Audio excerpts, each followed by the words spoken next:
কি তো অবস্থা পাইছা বকল। আজকে আমরা 7টা কি চান্দের গাড়ি নামাইয়া লগে কুত্তা 2টা লইয়া শ্রীমঙ্গলের রাস্তা মুখা গুড়াত বাড়ই যাইমু। আর গুড়ার মাঝে গিয়া কিতা কিতা দেখলাম আর কিতা কিতা করলাম ভিডিওর মাঝে আপনারা ওটাই তো দেখাইমু।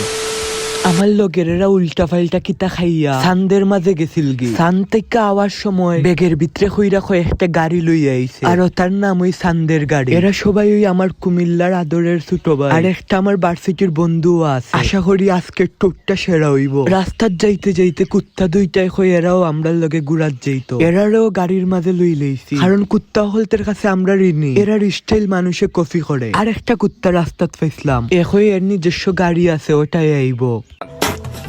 এরপরে যাইতে যাইতে আখটা কিয়াল করলাম একটা গাড়ির উপরে আর একটা গাড়ি তুলা। আমার লগের এরা কয় বড় গাড়ি এমন হয় বাচ্চা দিছে। এরার কথা না তো আমি মনে মনে ভাবলাম এরার মাথাত গাছ লাগানি উচিত কারণ গোবর দেখানো বেশি কেন গাছ তাড়াতাড়ি বড় হইব।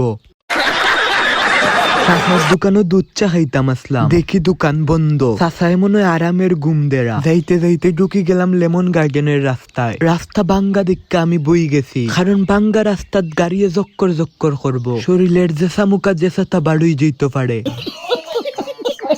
এর মাঝে উপর মুখা চাইয়া দেখি বান্দর মামায় গাছের উপর থেকে নাচানাচি কররা। তাইনের নিচ থেকেও গোল্ডেন কালার কিতাফরের। এরপরে বইয়া বইয়া আমি ভাবলাম আমার দ্বারা তো টেকা নাই, ড্রাইভারে টেকা দিমু কেমনে। লগে লগে চান্দের গাড়ি তেল ফারি করা শুরু করে দিলাম। ড্রাইভারে কইছে আমারে বুঝি 150 টাকা দিব। ওরকম বুদ্ধি না থাকলে ভাই আইসখাইল চলা যাইতো। আমার মারে কইছে একটা বড় আলমারি কিনা দিতা, বুদ্ধিগুণ আলমারির ভিতরে জমা রাখমু।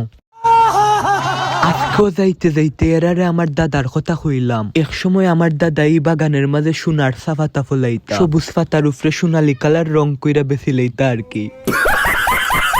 আস্থা দইরা তো আবার আমার ফরিমনির কথা মনে হয়ে গেল। পরে আবার মন খারাপ হয়ে গেছে। যাই হোক আইমুনে একদিন ফরিমনিরে লইয়া চা বাগানের ভিতরে 2জনে লুকলুকানি খেলমুনে। আমার ছোট ভাইরও মন খারাপ হয়ে গেছে। এও বাগানের ভিতরে লুকলুকানি খেলা তাইছি আর এর গার্লফ্রেন্ড এর আইফোন আর মানি ব্যাগ লইয়া লুকাই গেছিল। ওখানে তুকাইয়া পাইছে না। ছোট ভাই একটা ঘুমাই গেছে দিক্ক কলে এর ডাক দে কারণে ঘুমের ওষুধ না খাইয়া ঘুমাই গেছে। এরপরে ছোট ভাই সাজ্জাতে একটা গান শুরু করলো।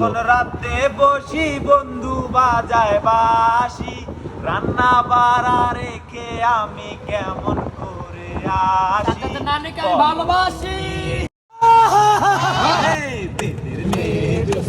আমায় কথা দিয়েছে, আসি আসি বলে জোছনা পাখি দিয়েছে। যাই হোক গান গাইতে গাইতে আমরা মাধবপুর লেক আইছি। ও যে মনে আসেনি কুত্তা তুলছিলাম এরা আমরা আগে আগে লেকও গেছে গি। কুত্তাও মাধবপুর লেক গুইরা যায় গি। আপনারা তো আর পারইন না। যাই হোক সকাল সকাল আলাদাই একটা সুন্দর লাগে এই মাধবপুর লেক। আমরাও লেকের কিনারের পাহাড়ে উঠি যারাম কারণ পাহাড়ের উপর থেকে লেকের ভিউটা একেবারে সেরা লাগে। আর অকলে মিল্লা পাহাড়ের উপরে বইয়া সুখ দুঃখের আলাপ করলাম। আর আমি তো মাথাত খালি অল টাইম ফরিমনির চিন্তা। পাহাড়ও আইলে খেনে জানি আরো বেশি বেশি মনে হয়। যাই হোক মাধবপুর লেক আসলেই সুন্দর। ওখান দেখে আর কোনো খানো যাওয়া যায়নি। আপনারা সবাই ভালো থাকুন, সুস্থ থাকুন। আমার আর আমার ফরিমনির লাগি বেশাইয়া বেশাইয়া দোয়া করুন। Tata bye bye.